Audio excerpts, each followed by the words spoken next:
जय माता दी साथियों, मैं नरेंद्र विश्वकर्मा आप सभी का अपने इस चैनल नरेंद्र विश्वकर्मा में आपका हार्दिक स्वागत करता हूं। मैं आज आपको संख्या पद्धति से संबंधित जो मैंने चैप्टर हल करवाया था, समझाया था, उससे संबंधित कुछ वेरी मोस्ट ऑब्जेक्ट जो परीक्षा की दृष्टि से अत्यंत महत्वपूर्ण है उन्हें हल करवाऊंगा। तो देखिए, पहला प्रश्न आज का 4 अंकों की बृहत्तम तथा न्यूनतम संख्याओं का योगफल है। तो सबसे पहले हम 4 अंकों की सबसे बड़ी संख्या लिखेंगे। बृहत्तम का तात्पर्य है सबसे बड़ी संख्या। तो जितनी भी अंक की बड़ी संख्या हो आप उतने 9 कर दीजिए। तो 4 अंकों की सबसे बड़ी कह रहा है तो 4 9 कर देंगे। इसके बाद कह रहा है न्यूनतम। तो न्यूनतम के लिए सबसे पहले 1 लिखेंगे और जितने अंकों को वह छोटी संख्या कह रहा है उतने से 0 रख देंगे। तो कितने अंकों की कह रहा है? 4 अंकों की। तो 1 हम लिख चुके हैं तो 3 0 रख देंगे। तो कितने अंकों की हो जाएगी? 4 अंकों की सबसे छोटी। तो यह छोटी संख्या है क्योंकि न्यूनतम का तात्पर्य छोटी और बृहत्तम का तात्पर्य बड़ी होता है। तो इनका टोटल करेंगे तब क्या आएगा? टोटल करने पर 10,999। तो इसका सही आंसर क्या हो जाएगा? 10,999। अब देखते हैं अगला क्वेश्चन। तो देखते हैं अगला क्वेश्चन। अगला क्वेश्चन है 10,000 10 दह इकाई धन 10 हाई 10 दहाई बराबर है। इनका हमें टोटल बताना है किनके किसके बराबर है। तो सबसे पहले हम लिखें 10। अब 10 कितने हैं? 1000। तो 1000 के लिए हम 1000 का गुणा करते हैं। फिर इसके बाद क्या रहा? 10 इकाई। तो 10 लिखें।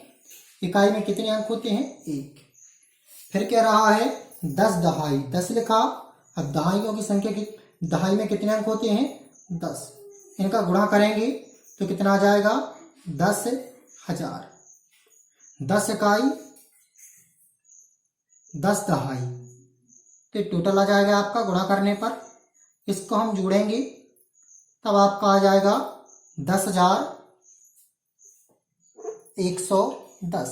अब देखिए 10,110 कहाँ लिखा है? ये लिखा है।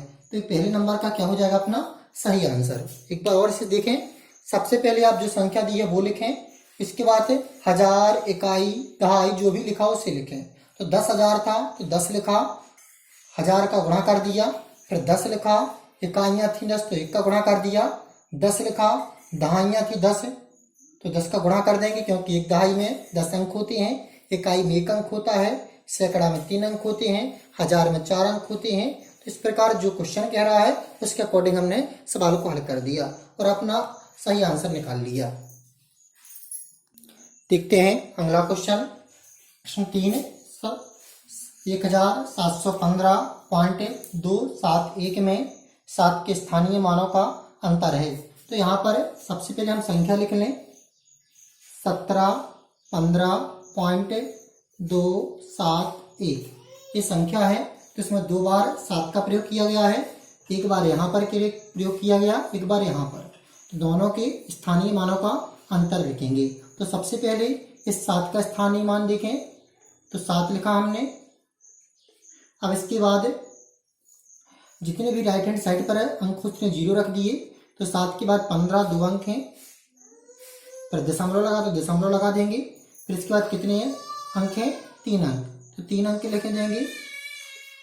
तो ये आपका 7 का स्थानीय मान हो गया। अब देखें इस 7 का स्थानीय मान लिखेंगे तो ये कहाँ पर संख्या है? दशमलव के बाद। तो हमने दशमलव लगा दिया। अब दशमलव के बाद ये किस स्थान पर है? दशमलव के बाद 0 है तो 0 लगा दें। अब देखते हैं आगे। फिर 7 लिखा तो 7 लिख देंगे। इसके बाद जितने अंक हों तो उतने क्या लगा देंगे? 0 लगा देंगे। हमारे कहने का तात्पर्य है संख्या जिसका हमें स्थानीय मान निकालना है और उसके राइट हैंड साइड पर जितने अंक हों तो उतना आप क्या लगा दें? 0 से सेट कर दें तो आपका सही आंसर प्राप्त हो जाएगा। अब हम इन दोनों स्थानीय मान को घटा दें। तो घटाएंगे तो 0 में से 0 जाएगा तो 0 प्राप्त होगा। 10 में से 7 जाएगा तब 3 प्राप्त होगा। यहाँ पर आ जाएगा आपका 9। यहाँ पर आएगा 9 9 6। तो 699.930 ये मान आपका कहाँ है? ये दिया गया है। तो इसका क्या हो जाएगा सही आंसर। इस प्रश्न को एक बार और देखें।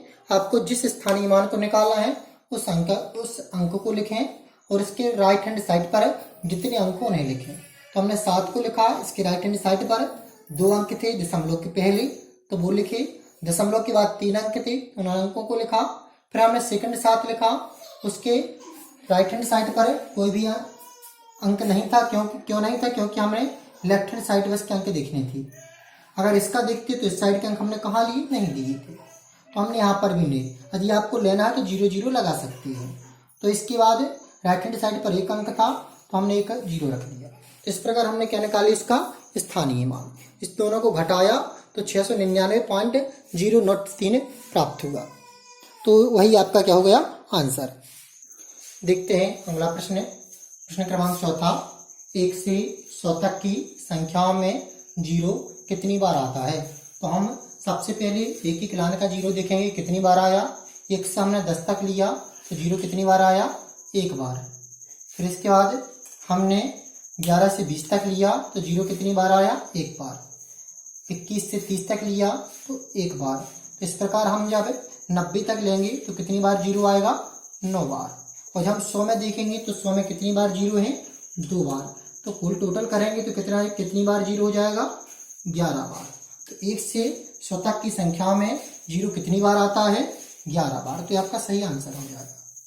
कई बार जो आप लगा देते थे कितनी बार? 10 बार। क्यों? क्योंकि आप उसमें 100 में जो डबल 0 तो उसे छोड़ देते हैं। कई बच्चे 90 तक के ये ऐड करते हैं, वे सोचते हैं कि 100 को छोड़ना है, लेकिन उसमें तक लगा है। ये नहीं लिखा कि 1 से 100 के मध्य। यदि मध्य लिखा होगा तो हम 100 को छोड़ेंगे, लेकिन तक लगा है, तो तक लगा होने के कारण हम 100 को ऐड करेंगे। देखते हैं अगला क्वेश्चन। प्रश्न क्रमांक 5, 1 से 30 तक की संख्या में अभाज्य संख्या है।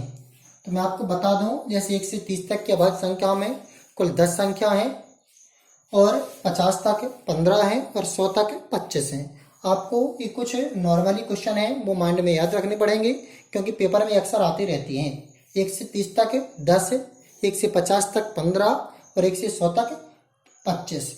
यदि पेपर में आता है कि 50 से 100 तक कितनी अभाज्य संख्या है तो 10 है। तो देखते हैं, हाँ ठीक है 10 ही है। अब हम 1 से 30 तक की काउंट करेंगे तो एक ना तो अभाज्य है और ना ही भाज्य, तो एक को हम लिखेंगे नहीं। 2 भाज्य है तो 2 भी आपको नहीं काउंट करेंगे, क्योंकि हमें क्या काउंट करना है? अभाज्य। 3, 5, 7, 9 भाज्य नहीं, अभाज्य नहीं है, वो भाज्य है। 11, 13, 17, 19, 23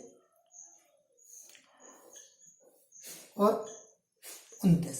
अब कितनी संख्या है? 1, 2, 3, 4, 5, 6, 7, 8, 9 और कौन रह गया? 3, 5, 7, 11, 13, 17, 19, 23 और एक रह गया 2, क्योंकि जो 2 है वह सबसे छोटी सम संख्या है जो भाज्य अभाज्य संख्या है।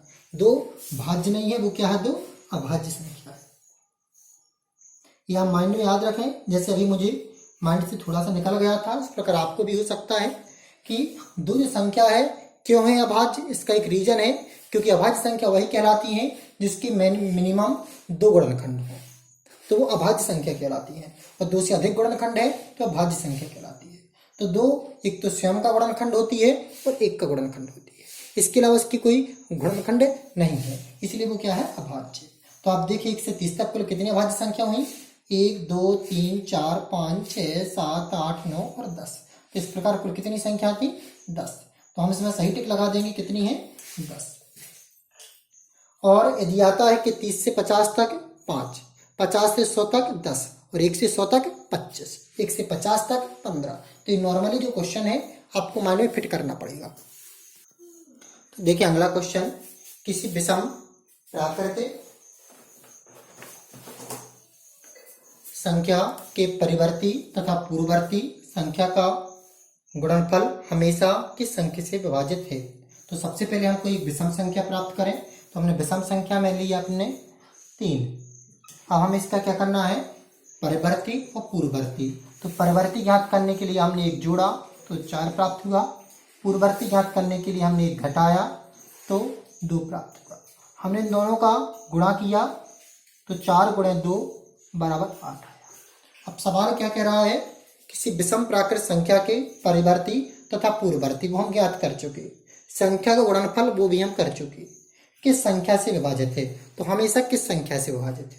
तो हम देखें जो 8 है यह हमेशा किस संख्या से विभाजित है, यह 8 से भी विभाजित है और 4 से भी विभाजित है।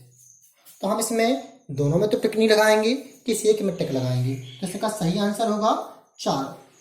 कई किताबों में 8 भी मिलता है, मैंने देख चुका हूँ, ये आपके मन में क्वेश्चन उठ सकता है कि नहीं इसका 8 आंसर होगा, लेकिन आप ये जानते हैं कि जो संख्या 8 से कटती है तो वह 4 से भी कटती होगी।